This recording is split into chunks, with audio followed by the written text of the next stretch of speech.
नमस्कार।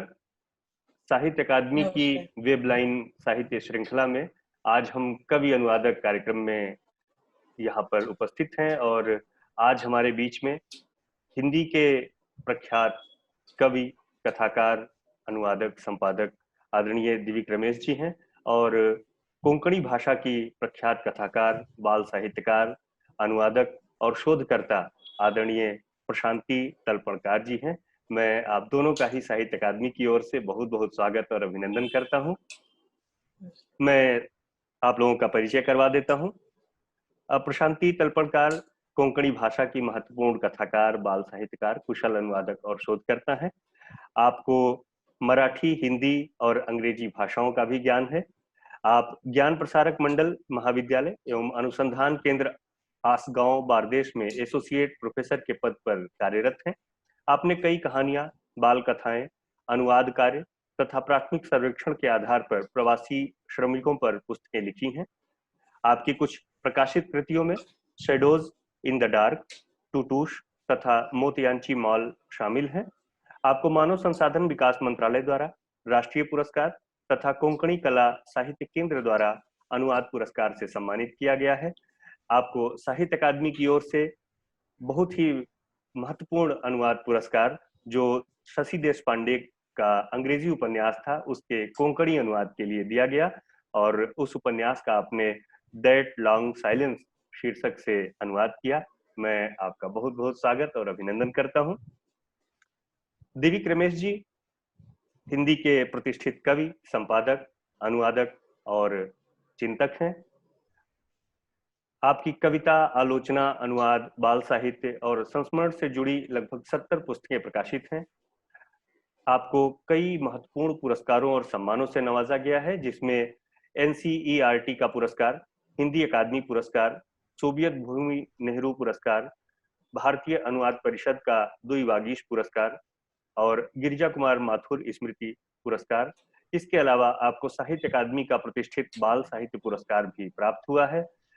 ये देश और विदेश के तमाम सम्मानों और पुरस्कारों से नवाजे जा चुके हैं। आप कोरिया में अतिथि अध्यापक और दिल्ली विश्वविद्यालय में मोतीलाल नेहरू कॉलेज के प्राचार्य पद पर अपनी सेवाएं दे चुके हैं। मैं दिव्य रमेश जी का भी बहुत बहुत स्वागत और अभिनंदन करता हूं।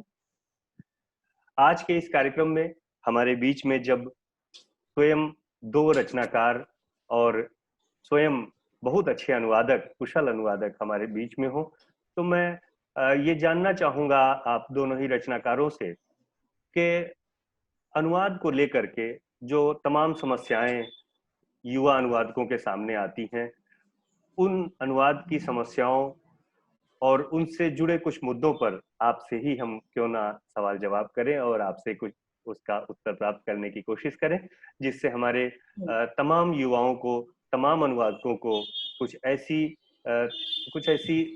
टिप्स मिल सकें जिससे कि वे और अच्छे तरीके से अनुवाद कर सकें। मैं सबसे पहले प्रशांति जी आपसे ही पूछना चाहूंगा कि आप चूंकि स्वयं एक लेखिका हैं और अनुवादक भी हैं, तो आप एक अनुवाद को किस रूप में लेती हैं? क्या ये एक तकनीकी काम है या एक रचनात्मक काम है? आप इसको किस रूप में लेती हैं?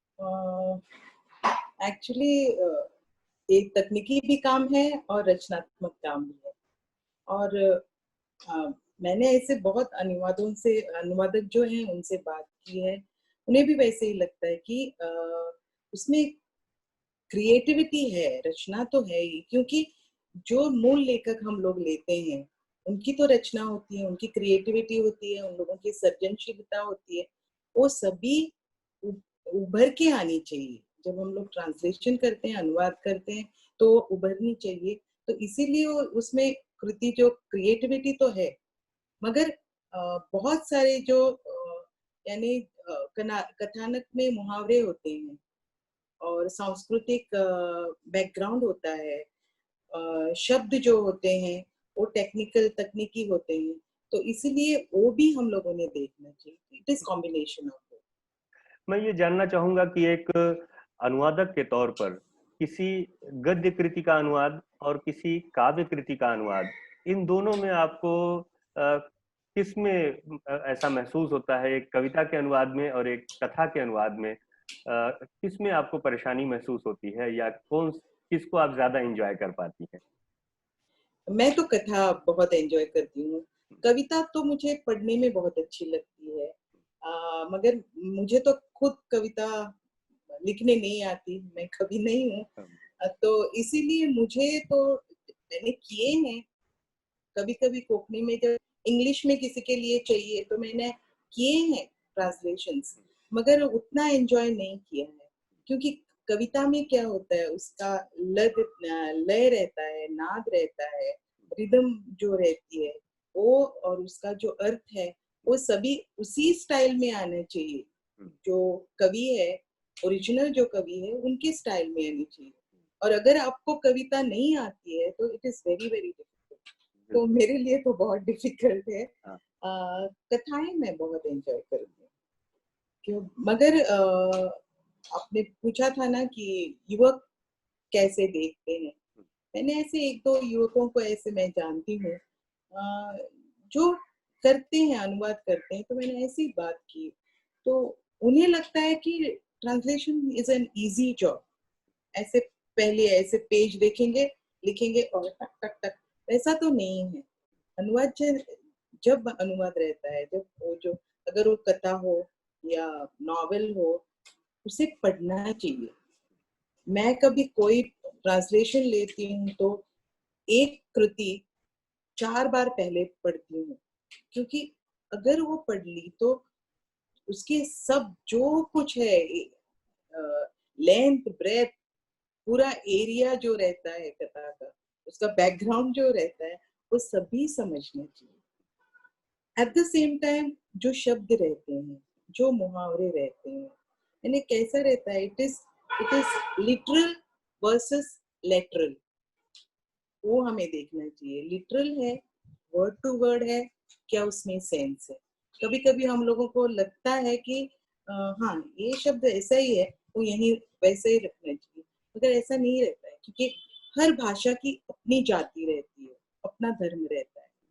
अगर रीजनल भाषा देखें हम लोग, तो रीजनल भाषा कैसी रहती है, हम लोगों की भाषा पैसिव ज्यादा है, और हम लोगों को जो कुछ बोलना है ना, हमको तो डिटेल में बोलना रहता है, ऐसे अवान्तर सभी। अंग्रेजी भाषा वैसी नहीं है, फॉरेन भाषा वैसी नहीं है। वहां तो उनका ज्यादा एक्टिव का उपयोग ज्यादा करते हैं, तो ये सब देखना चाहिए। आप लोग जब एक संस्कृति का, एक भाषा की जातीयता का जब दूसरी भाषा में अनुवाद करते हैं, जैसा कि अभी आपने हम्म बताया कि मुहावरे, हम्म वहाँ के जो लोक भाषा के शब्द हैं, या हम्म वहाँ की, क्योंकि कोई भी भाषा बहुत सारी बोलियों से भी मिलके बनती है, हमारे कम हाँ से कम भारतीय भाषाओं के संदर्भ में तो ये बात प्रामाणिक तौर से हम जानते हैं। हम्म तब हम हम्म एक संस्कृति का दूसरी संस्कृति में, एक भाषा की संस्कृति का दूसरी भाषा की संस्कृति में जब अनुवाद कर रहे होते हैं, तो कौन सी युक्तियां आप लोग हम्म इस्तेमाल करती हैं?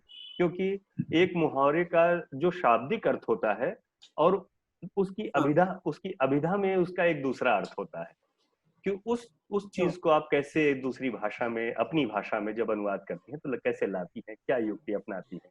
आप तो शायद हंसेंगे मुझ पे, मगर मैं क्या करती हूँ, अगर एक संस्कृति का दूसरी संस्कृति में करना है अनुवाद, तो पहले उनका जो बैकग्राउंड रहता है वो मैं समझ लेती हूँ।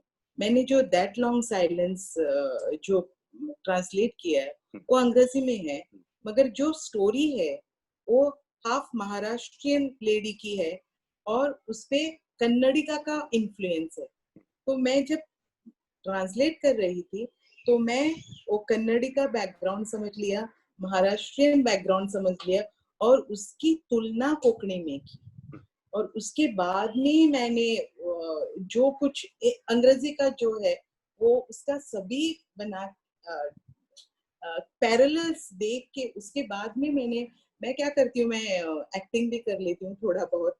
तो मैं अगर डायलॉग हो तो खड़ा रह के, ये मराठी में ऐसा होगा, ये हिंदी में ऐसा होगा, कोंकणी में कैसा होगा, तो अपनाने का प्रयत्न करती हूँ। मैं एक एग्जाम्पल देना चाहूंगी कि लिटरल और लेटरल का है। इंग्लिश में था, the illusion of happiness, yes I had to let it go. English में ऐसा था, इल्यूजन ऑफ हैप्पीनेस. तो मैंने कोंकणी में कैसा किया, खोशेचो बोमाडो हय म्हाका तो फोडचोच पडलो. तो मैंने जो ट्रांसलेशन किया है वो क्या है कि खुशी का गुब्बारा जो है वो मुझे फोड़ना पड़ा. जो इंग्लिश में वैसा नहीं है, मगर आई फेल्ट कि लेटरल अगर ट्रांसलेशन करना है मुझे तो लिटरल किया तो ठीक नहीं रहेगा. तो sometimes you have to do this, व्यायाम करना पड़ता है कि I have to do this. Very nice. मैं ये जानना चाहता हूँ कि जो आज के समय में अनुवाद की क्या भूमिका होनी चाहिए और क्या उस रूप में आपस में जो भारतीय भाषाओं के बीच में एक पुल बनाने का काम अनुवाद करता है, क्या उस तरह हाँ, से अभी काम उस तरह हो रहा है या उसको और बढ़ावा दिए जाने की जरूरत है? बहुत बढ़ावा देना चाहिए. पहले तो क्या होता है कि जो अनुवादक है उन लोगों को तो स्टेप मदरली ट्रीटमेंट दिया जाता है. मुझे घर में भी बहुत बार बोला जाता था कि देखो तुम अपनी क्रिएटिविटी नहीं क्यों करती, यू कैन राइट बेटर, तुम दूसरों की क्यों करते. बट आई बिलीव अनुवाद जो रहता है it is also a creative work. तो वो अनुवाद हमें करना चाहिए, otherwise we will not reach out to people. मगर अब क्या होता है कि एक तो हम लोगों को स्टेप मदरली ट्रीटमेंट दिया जाता है. यहाँ गोवा में अगर ट्रांसलेटेड किताबें हैं तो गवर्नमेंट की सहूलत है वो नहीं मिलती. अगर ओरिजिनल किताबें हैं तो this is one step motherly treatment. अगर हम लोगों ने ट्रांसलेट किया तो एडिटिंग के लिए खर्चा नहीं दिया जाता है. So you can see that even at a policy level there is no encouragement for translators. अगर ये हुआ तो बहुत अच्छा हो जाए. आई फील अगर सरकारी तौर पे अगर हमें कुछ चालना मिले और अगर encouragement मिले तो और ज्यादा लोग ट्रांसलेशन करेंगे. मैं जानना चाहूंगा कि इस समय जो युवा तमाम अनुवादक हैं, उनको उनकी उनके अनुवादों को पढ़ करके आपको कैसा लगता है? क्या उन्हें कुछ और आप कुछ युक्तियां बताना चाहेंगी या आप कोई कृति सजेस्ट करना चाहेंगी कि इस कृति का अनुवाद अभी नहीं हुआ है और कोंकणी में इसका अनुवाद होना चाहिए, या कोंकणी की कोई कृति जिसका दूसरी भाषाओं में अनुवाद होने की बहुत जरूरत आप महसूस? बहुत सारे हमारे किताबें हैं जो मुझे लगता है, हमारे तो मीना काकोडकर है जिनकी, और महाबलेश्वर सैल जी हैं और दामोदर मावजो है. ये 3 लेखक हैं जिनकी बहुत सारे बाकी भाषाओं में गई हैं रचनाएं. पुंडलिक नाइक जी भी है, मगर बाकी जो लोग हैं उन लोगों की नहीं की है और जानी चाहिए. मुझे लगता है कि जो लोग युवक है जिन्हें पहले तो अनुवाद में रुचि रहनी चाहिए. It should not be just for the sake of doing. Passion होना चाहिए. मुझे तो अगर किसी ने ट्रांसलेशन दे दिया तो मेरे मुंह में पानी आ जाता है, मुझे इतना पैशन है. तो पैशन होना चाहिए, डेडिकेशन होना चाहिए. और नहीं, ये दूसरे का है वैसे नहीं, अपनाना चाहिए. जब तक हम लोग वो कृति अपना नहीं लेते, समझ में नहीं आता, हमारे दिल और दिमाग में उतर नहीं जाती, तब तक ट्रांसलेशन ठीक से नहीं हो. तो युवा को मैं यही बोलना चाहूंगी कि अगर कोई कृति तुम्हें ट्रांसलेट करनी है तो पहले उसको समझ लो और उसके बाद में ही उसको उतारो. और आप अपनी ओर से कुछ साहित्य अकादमी की भूमिका या अन्य ऐसी संस्थाओं की भूमिका के बारे में अगर कुछ टिप्पणी करना चाहें? सुनाई नहीं दी. मैं कह रहा हूँ कि साहित्य अकादमी के मुख्य उद्देश्यों में अनुवाद का काम है. हाँ, जिस पुस्तक पर साहित्य अकादमी अपना पुरस्कार देती है, साहित्य अकादमी पुरस्कार, उसको बाकी 23 भाषाओं में पहुंचाने का कार्य करती है, आप जानते ही हैं. तो ऐसी हाँ, संस्थाओं की भूमिका के बारे में अगर और आप क्या हाँ, कौन से ऐसे? हाँ, मुझे लगता है कि और जब मैंने साहित्य अकादमी का पुरस्कार स्वीकार किया था तभी भी मैंने बोला था कि जो साहित्य अकादमी काम करती है वो तो लाजवाब है, उसको पैरेलल नहीं है, बाकी संस्थानों में भी करनी चाहिए. मगर साहित्य अकादमी में भी अभी और थोड़ा जो अनुवादक है उन लोगों को और थोड़ा सम्मान देना चाहिए. उनको नाम तो अभी आने चाहिए, एडिटोरियल सपोर्ट चाहिए, एडिटिंग के लिए सपोर्ट चाहिए. और और ज्यादा किताबें ट्रांसलेट होनी चाहिए। धन्यवाद प्रशांति जी, आपने बहुत बहुत जरूरी बातें हमसे साझा की और मुझे विश्वास है कि तमाम अनुवादकों को इससे एक रास्ता मिलेगा। कुछ ऐसी महत्वपूर्ण सूचनाएं और कुछ ऐसी जानकारियां दी हैं जो आपके निश्चित तौर पे अनुभव से ही आई हैं और मैं आपका बहुत आभार व्यक्त करता हूं। आपके भी मैं आभारी।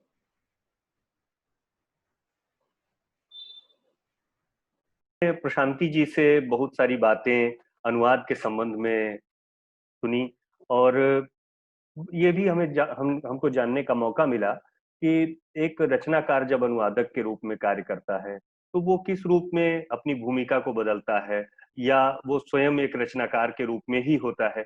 और ये हमारे लिए दोनों आज के रचनाकार इसलिए बेहद महत्वपूर्ण है क्योंकि ये स्वयं एक कुशल रचनाकार है और कुशल अनुवादक है। जैसे भी हमारे बीच में प्रशांति जी थी और मैंने अभी उनको उनसे बहुत सारे प्रश्न किए, आपसे बातचीत कराई। हमारे बीच में जो दिव्य रमेश जी हैं जिनका मैंने पूर्व में परिचय दिया कि वे स्वयं इतने अच्छे अनुवादक हैं, आलोचक हैं, बाल साहित्यकार हैं और उन्होंने जिस तरीके से विदेशी साहित्य से हमारा परिचय कराया है, ढेर सारे कवियों को वो हमारे बीच में लेके आए। खास तौर से अफ्रीका के कवियों को तो आपने जो अनुवाद किया, सुनो अफ्रीका नाम से उसे साहित्य अकादमी ने प्रकाशित भी किया है। ऐसे बहुत सारी आपकी जो विशेषताएं हैं, उनसे जब आप समृद्ध होकर के एक अनुवादक के रूप में कार्य करते हैं, तो मैं उस अनुभव के बारे में आपसे कुछ जानना चाहता हूँ। दिविक जी, मैं सबसे पहले तो यही पूछना चाहूंगा कि आप एक कवि हैं और एक अनुवादक हैं, तो आप अनुवाद को किस रूप में लेते हैं? क्या ये एक तकनीकी काम समझते हैं या एक रचनात्मक काम समझते हैं? देखिए अनुपम जी, सबसे पहले तो आपका अभिनंदन, आपने ये अवसर दे रहे हैं बातचीत करने का। निश्चित रूप से मैंने अनुवाद किए हैं, कोरिया के तो बहुत ज्यादा किए हैं। आपने सुनो अफ्रीका का नाम लिया, इसके अतिरिक्त भी फुटकर अनुवाद कुछ भारतीय भाषाओं के भी बहुत ज्यादा नहीं किए हैं, जैसे कोंकणी कवि का किया, नेपाली कवि का किया, कश्मीरी कवि का किया, कुछ स्पेनिश, और मुझे याद आ रहा है एक चाइनीज कवि का भी बड़ा अच्छा अनुवाद किया था शुरू शुरू में। मैं अपने आप को मूलतः अनुवादक तो नहीं मानता हूँ, तो कवि ही। और शुरू में जो अनुवाद का कार्य मैंने किया, वो रुचि से ज्यादा प्रभावित था। रुचि का मतलब जैसे मैंने अभी कहा कि एक छोटी सी कविता थी जो मैंने पढ़ी थी चाइनीज लिटरेचर में 1979 में प्रकाशित हुई थी, और वहां के एक बहुत बड़े कवि, तो उसका नाम लेना मुझे नहीं आता, एचिंग भी कहते हैं, एचिंग भी कहते हैं। और उस कविता ने मुझे ऐसे ही प्रभावित किया कि मुझे लगा कि इसका हिंदी में अनुवाद कर लेना चाहिए, और मैंने कर दिया। ये कोई मेरे मन में नहीं था कि कहीं छपेगी कि नहीं छपेगी, छपी अलग बात है। फिर कुछ सांस्कृतिक कार्यक्रमों में जाया करता था, कुछ विदेश दूतावासों में, बुल्गारिया का जैसे दूतावास बड़े अच्छे कार्यक्रम करवाता था, कुछ कविताएं पढ़ने को मिली, एक आध मन हुआ कर दी।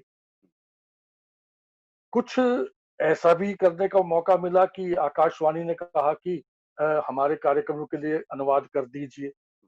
वहां पर एक दूसरी प्रक्रिया थी कि वो मेरी पसंद की हो या ना हो, लेकिन उसका अनुवाद करना है।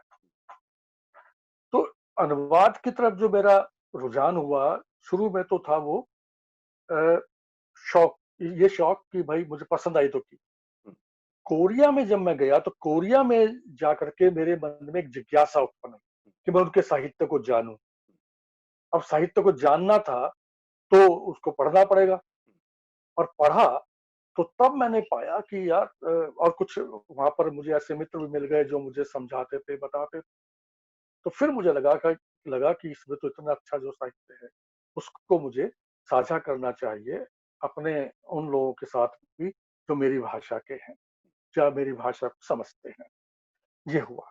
अब आपने सवाल बड़ा महत्वपूर्ण पूछा था, वो ये कि अनुवाद, देखिए अनुवाद को पुनर्रचना भी कहते हैं, अनुवाद को अंग्रेजी में ट्रांसक्रिएशन भी कहते हैं, ट्रांसलेशन भी कहते हैं।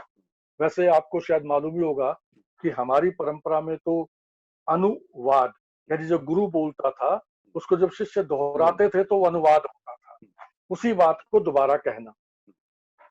जब दो भाषाओं की बात आती है तो फिर जैसे आजकल तकनीकी शब्द चल रहे हैं, श्रोत भाषा, लक्ष्य भाषा, मूल भाषा, तो श्रोत भाषा से लक्ष्य भाषा में, इस पर बड़ा विवाद हुआ है, इसमें बड़ी बहस होती है।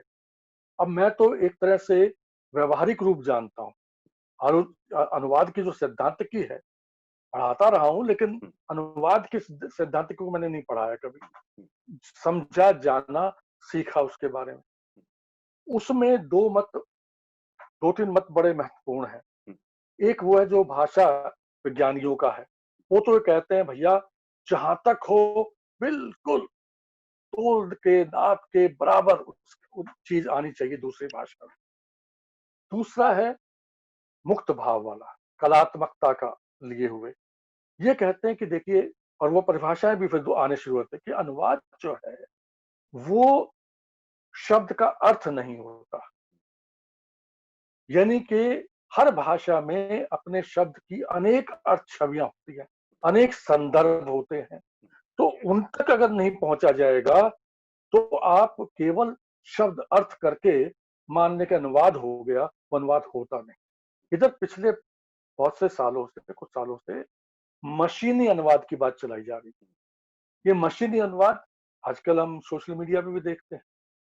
मशीनी अनुवाद बड़ा त्वरित होता है, जैसे आशु अनुवाद होता है।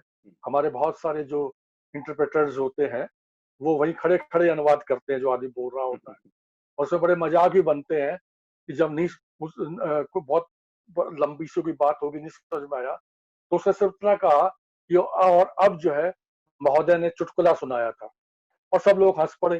चुटकुला क्या था ये नहीं पता, लेकिन चुटकुला सुनाया था, हंस पड़े। चुटकुला हंसने के लिए होता है। बहरहाल इस शब्द का और भी तरह से प्रयोग होता है, जैसे कि फलाने प्रोड्यूसर ने उसकी कहानी को फिल्म में ट्रांसलेट किया। बहुत सारी बातें आती है, लेकिन मशीनी जो है वो बड़ा त्वरित तो अनुवाद है, लेकिन उसमें बहुत गड़बड़ है।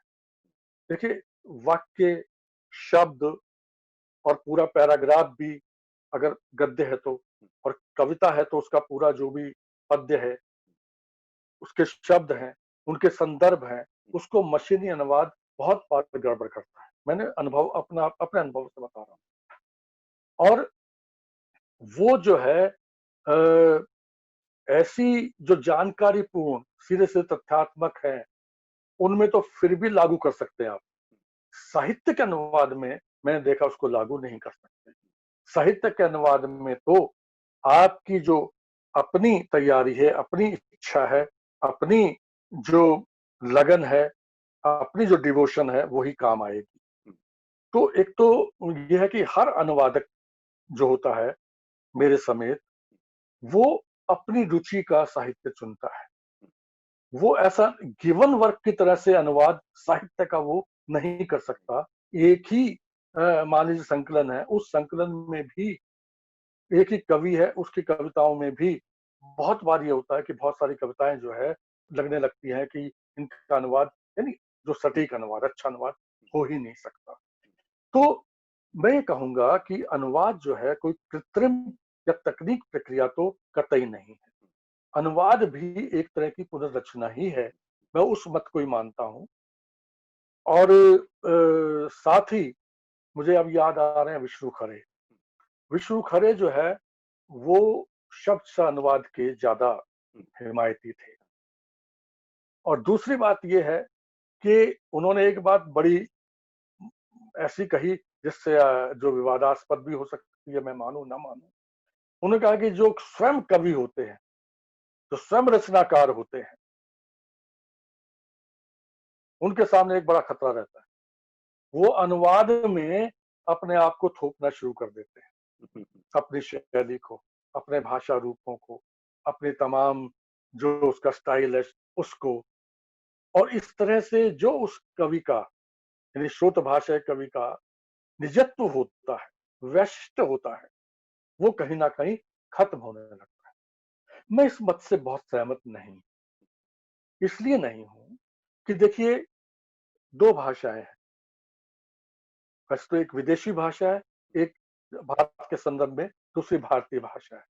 दोनों में थोड़ा सा अंतर है, ज्यादा अंतर नहीं। विदेशी भाषा की जब आप बात करेंगे, मैं उस भाषा परिवारों वगैरह में नहीं जाना चाहता, वो लंबी बहस हो जाएगी। उनमें भी हर साहित्य में जो है ना, एक जीवन होता है, एक लोक होता है, एक संस्कृति होती है, इतिहास होता है, उसका बोध होता है, वैचारिक परिदृश्य होता है, वैचारिक टकराव होते हैं। तमाम चीज जो है वो सब साहित्य में समाये हुए होते हैं, संदर्भ होते हैं, तात्पर्य होते हैं। इसीलिए बहुत सारे, अब नाम है मेरे पास लेकिन नाम बगैर लिए मैं कहूं तो, कुछ बड़े अनुवादकों ने, चिंतकों ने कहा है कि शब्द नहीं, शब्द का जो संदर्भ है या तात्पर्य है उसका अनुवाद होता है। कुछ ने कहा जो सेंस और थॉट है, यानी जो उसकी जो समझ है और उसका सोच है, उसका अनुवाद होता है। तो ये तमाम चीजें आती है। तो ये इसको हम, मैं लिबर्टी लेना तो नहीं कहूंगा, लेकिन ये जरूर कहूंगा कि एक तरह से ये उस रचना की आत्मा में घुस करके, उस आत्मा की पहचान करके, फिर से अपनी भाषा के शब्दों में, अपनी भाषा के पूरे व्याकरण में, अपनी भाषा की पूरी शैली में लाना पड़ता है। इसीलिए कहा जाता है, एकदम से पढ़ते हुए, अरे एक प्रशंसा का ये भी एक वाक्य सुनने को मिलता होगा अनुपम, कि अरे ये तो अनुवाद लग ही नहीं रहा, ये अनुवाद लग ही नहीं रहा क्या है। और बहुत बार हम कहते हैं, अरे भाई ये तो अनुवाद ही लग रहा है। यानी कि बहुत सारे जो टुकड़े होते हैं गद्य के भी, और जो संस्थान करवाते हैं, उनमें हमें यही लगता है कि ये अनुवाद करके रख दिया है, वो बात आई नहीं। तो सवाल यह है कि अपनी भाषा की खुशबू, अपनी भाषा की शैली, अपनी भाषा का अपनापन जब तक नहीं आएगा, तो आप सोचिए कि लक्ष्य भाषा के पाठक उसको क्यों पढ़ेंगे। आप जब अनुवाद करते हैं तो श्रोत भाषा के पाठकों के लिए नहीं करते, आप लक्ष्य भाषा के पाठकों के लिए करते हैं। बिल्कुल। अतः उस रूप में ये एक तरह की पुनर्रचना, बहुत अच्छी बात है। और ये तकनीकी प्रविधि से नहीं हो सकता है। नहीं, ये बिल्कुल ठीक कहा आपने कि बिल्कुल ठीक कहा उदाहरण आपने कि हाँ, कि एक भाषा को जब हम, हाँ जी, एक उदाहरण दे दूं मैं अनुपम। जैसे एक किताब है, मैंने बाल साहित्य का भी किया है, कवियों का भी किया, आपको पता ही है। एक किताब साहित्य अकेडमी की छपी हुई है, जंगल कथा। इसमें एक गंजा तोता है, और ये कहानियां हैं, उरुग्वाई कहानियां हैं, दूसरे देश की है। अब दूसरे देश का तोता तो अपनी भाषा में बोलता होगा, और हिंदुस्तानी तोता अपनी भाषा में बोलता है। आप जरा देखिए, मैं सिर्फ 2 लाइनें आपके सामने सुनाता हूं अनुदित। पेद्रितो तोते का नाम है। पेद्रितो उन बच्चों के साथ खूब समय बिताता था, वे उससे इतना कुछ कहते थे कि वह भी उनकी तरह बोलना भी सीख गया। ये बच्चे कहाँ के हैं? उरुग्वाई बच्चे, तोता भी उरुग्वाई। अनुवाद हिंदी में है, और जाहिर है हिंदी के पाठकों के लिए, हिंदी के बच्चों के लिए। वह भी उनकी तरह बोलना भी सीख गया। वह कहता, मिट्ठू राम राम, आहा मीठी मिर्ची, कृजितों का प्याला। वह और भी बहुत कुछ कहता था जो कि बताया नहीं जा सकता है, क्योंकि तोते भी बच्चों की तरह बुरी बातें आसानी से सीख जाते हैं। इसमें गौर कीजिए, जब तोता भारत में आके बोलेगा, यानी भारतीय भाषा में बोलेगा, हिंदी में बोलेगा, तो राम राम ही बोलेगा ना, मिर्ची की बात ही करेगा ना। अब वहां क्या बोला अलग बात है। तो सवाल यह है कि अनुवाद करते हुए बहुत मेरी जो साहित्य अकेडमी से किताब छपी है, कोरियाई कविता यात्रा, उसमें छोयंग एक कवि है। अब उसकी छोटी सी कविता है कि चांदनी रात में वो बाहर से आता है और घर में आकर के देखता है कि उसके बिस्तर पर 4 टांगे थी, 2 तो पत्नी की थी, 2 किसकी थी। मैं इसका अनुवाद तो कर लिया, लेकिन इतना ही अनुवाद कर दिया आपने, तो हमारे पाठकों को या किसी पाठक को क्या समझ में आएगा। कोरियाई लोग तो समझ लेते थे। तो इसलिए मुझे अब यहाँ तात्पर्य और संदर्भ बड़ा जरूरी हो गया। उस देश का इस कविता क्या संदर्भ है, क्या तात्पर्य, क्यों ऐसा कहा।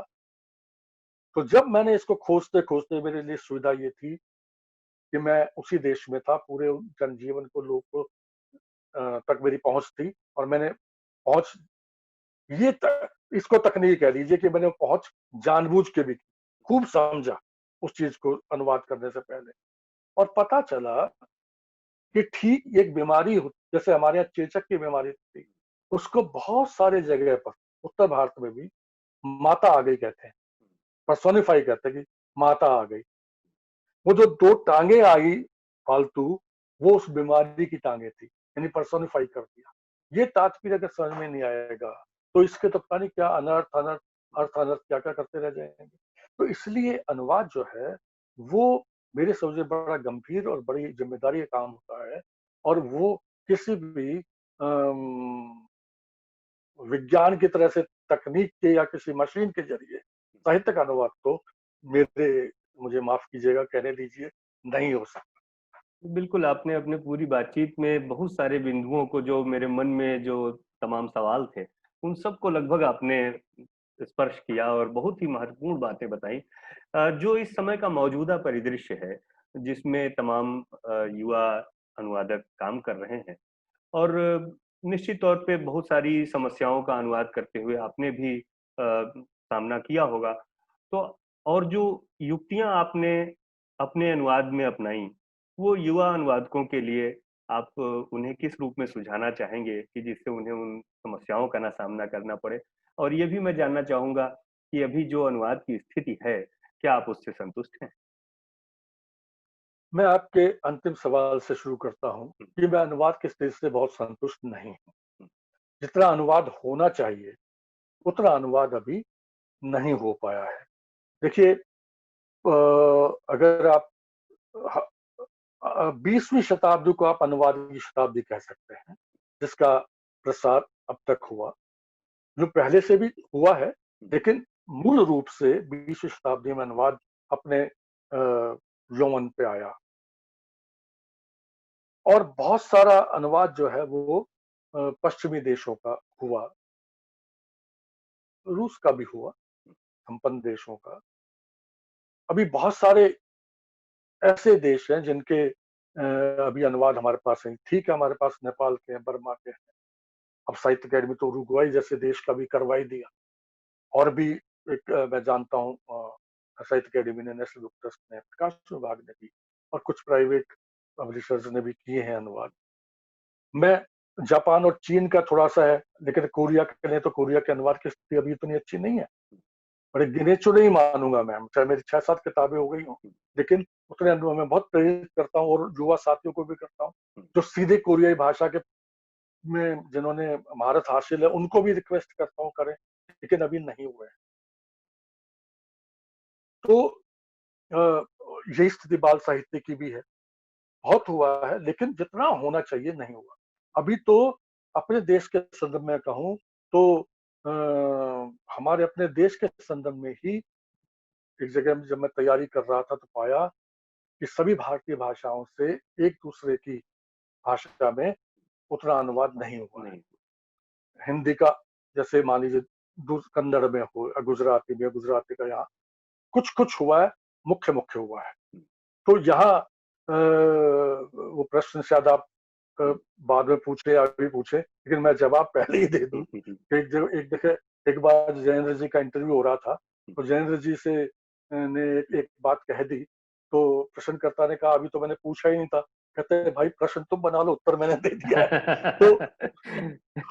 तो उसका फायदा उठाते हुए मैं कहना चाहता हूँ कि साहित्य अकेडमी के संदर्भ में मुझे पता चला कि पुरस्कृत कृतियां का अनुवाद वो करवाते हैं भारतीय भाषाओं में, लेकिन बाल साहित्य की पुरस्कृत कृतियों को नहीं करवाते। अब इसका क्या तर्क है मुझे समझ में नहीं आता। करवाना चाहिए। तो पहले तो मैंने यहीं पर बता दूं, इसका प्रश्न आप बना लेना, लेकिन मैंने उत्तर दे दिया। यहाँ पे एक घटना याद आ गई। मैंने कहीं पढ़ा है कि हमारे समय के एक शिखर आलोचक थे, उनके बारे में कहा जाता है कि आप उनसे सवाल पूछने के लिए स्वतंत्र थे और वे अपने तरीके से उत्तर देने के लिए स्वतंत्र थे। हाँ, नहीं नहीं, लेकिन मुझे वो आपने इसलिए बिल्कुल होता है कि महत्वपूर्ण बात कही भूल कि ना बाल जाऊं। साहित्य का अनुवाद लेकिन करना बहुत जो आप आवश्यक बात कर रहे थे उसको टोटल मिला के मैं है। कुल मिला के कहना चाहूंगा कि अनुवाद हो रहा है, लेकिन अच्छे अनुवाद की दृष्टि से अभी बहुत कुछ करने की काम गुंजाइश करना। है हमारे। अब इसमें एक एक बाधा, देखिए मैं बड़ी कल्पना करता हूँ और सुखद लगता है, काश कि या तो पूरी दुनिया की एक ही भाषा होती, अनुवाद का झगड़ा ही खत्म हो जाता, या हर व्यक्ति को दुनिया की हर भाषा भी आती, अपनी भाषा को छोड़ के, तो भी हो जाता। अब तमाम हमारे अध्यापक गण स्रोत भाषा और जो है लक्ष्य भाषा की बात करते हैं, आदर्श अनुवाद वही होता जो स्रोत से। अब मान लीजिए स्रोत भाषा के जानकार नहीं मिल रहे हैं, तो अब लक्ष्य भाषा में अब मत लाइए फिर अनुवाद के माध्यम से। जबकि मैं अनुपम ये कहना चाहता हूँ कि देखिए ग्लोबलाइजेशन, भूमंडलीकरण जिसको कहते हैं, वो अर्थ पर टिका हुआ है और वो बाजारवाद की राह पर जाता है। हमारा बस जो कम कम सांस्कृतिक मूल्यों के, मनुष्यता के पहचान की राह ले जाता है, और जो कि साहित्य की देन है। साहित्य का अनुवाद अगर हमारे पास होगा पूरे विश्व का, तो एक वैश्विक मनुष्य की कल्पना कर सकते हैं। टकराव और नकारात्मक जो वैल्यूज है, जिनको बाजारवाद लाता है, जिनको राजनीति लाती है, जिनको सत्ताएं और सामंतीय दृष्टियां लाती है, साम्राज्यवादी दृष्टियां लाती है, उन सबको निगेट करता है साहित्य। इसलिए साहित्य के अनुवाद की आवश्यकता बहुत ज्यादा है। इस लिहाज से मैं कहना चाहता हूं कि साहित्य के अनुवाद की फिलहाल अगर ऐसी स्थितियां नहीं है कि स्रोत और लक्ष्य दोनों को जाने, तो माध्यम भाषा को लिया। अब माध्यम भाषा के संदर्भ में इतना जरूर कहूंगा कि भारत का अगर संदर्भ है, तो भारतीय भाषाओं का अनुवाद एक दूसरे में जाने के लिए अंग्रेजी का सहायता लेने के बजाय हिंदी की सहायता लीजिए, यानी और भाषाओं से केंद्रीय भाषा हिंदी को बना के उसमें अनुवाद लाइए। मान लीजिए बंगला से हिंदी में आ जाए और हिंदी से फिर वो अन्य भारतीय भाषाओं में चला जाए, यानी हिंदी को केंद्रीय भाषा बनाए, अंग्रेजी को नहीं। लेकिन दूसरे देशों के संदर्भ में अंग्रेजी, अब विष्णु खरे ने काले वाले का अनुवाद किया, फिनी का महाकाव्य, अच्छा अनुवाद माना जाता है, लेकिन वो अंग्रेजी के माध्यम से किया। यहाँ एक चुनौती ये होती है माध्यम भाषा के, जब आप करते हैं कि अगर उसके 4, 5, 10, 15 अनुवाद हुए हैं, तो उसमें से जो सबसे प्रामाणिक अनुवाद है, मेहनत करके उसको खोजिए तो ज्यादा नजदीक है, और फिर उसका अनुवाद कीजिए। अब जैसे मैं हूं, मैंने क्या किया है, थोड़ी कोरियाई भाषा मैंने सीखी थी, लेकिन उसको मैं पर्याप्त नहीं मानता। मैंने चाहे वो उपन्यास का अनुवाद किया हो, कविताओं का किया हो, मेरे पास ये सुविधा होने की वजह से कि मेरा संपर्क कोरियाई ऐसे लोगों से भी रहा जो हिंदी भी जानते थे और कोरियाई तो जानते ही थे। तो मैं अपने उस चीजों को प्रामाणिक करने के लिए तो एक एक तरह की टीम बनाता था। मसलन जब मैं कोरिया में था, मैंने एक ग्रुप बनाया। अब बहुत सारा साहित्य उनका इंग्लिश में नहीं मिलता था, अनुवाद में कोरियाई में ही था। तो मैंने उससे कहा भी इसका एक आशय जो ना टूटा फूटा हिंदी में लिखिए। वो लिख दिया उन्होंने, टूटी फूटी अंग्रेजी भी आती उसमें लिख दिया। मैंने उसको फिर जो थोड़ी सी मुझे समझ थी वहां के लाइफ की या कोरिया की, उसका आधार लेके उसको कविता के रूप में लिखा।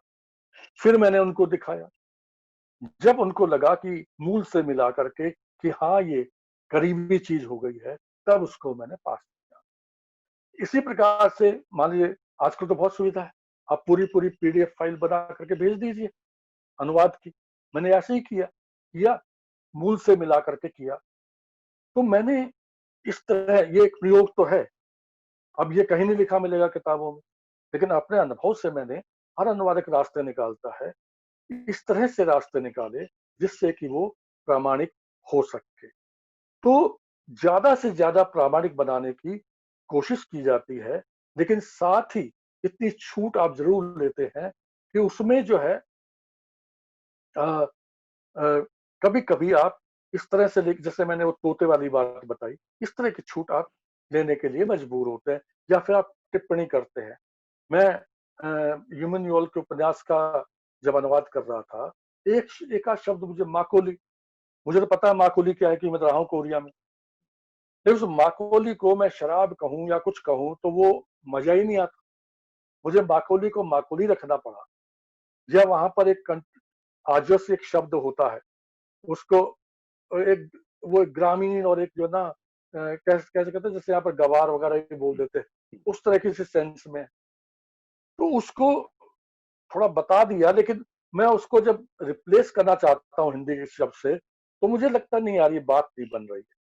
तो बहुत बार अनुवादक को जो है ये भी करना पड़ता है कि वो शब्द वही रख करके और थोड़ा सा संकेत दे दिया जाता है कि भाई इसका ये इसके करीब है, पूरा इसके लिए मुझे कोई शब्द नहीं मिल पा रहा है, नहीं मिलता कहीं तरह शब्द। बिल्कुल। तो ये तमाम जो चीजें हैं, तमाम जो समस्याएं आती हैं, इसे खुद ही जूझना पड़ता है। जब आप आसान तरीके से जाए तो उसके शब्द के अर्थ। नहीं, बिल्कुल आपने ठीक बात कही।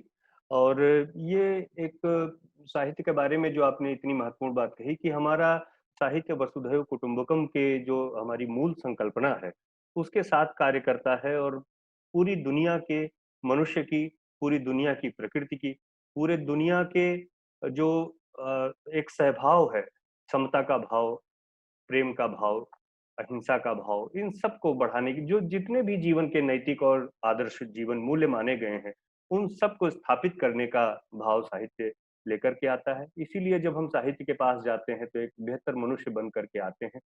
और निश्चित तौर पे आपका ये कहना कि इसलिए भी साहित्य का अनुवाद बहुत जरूरी है, अधिकतम होना चाहिए।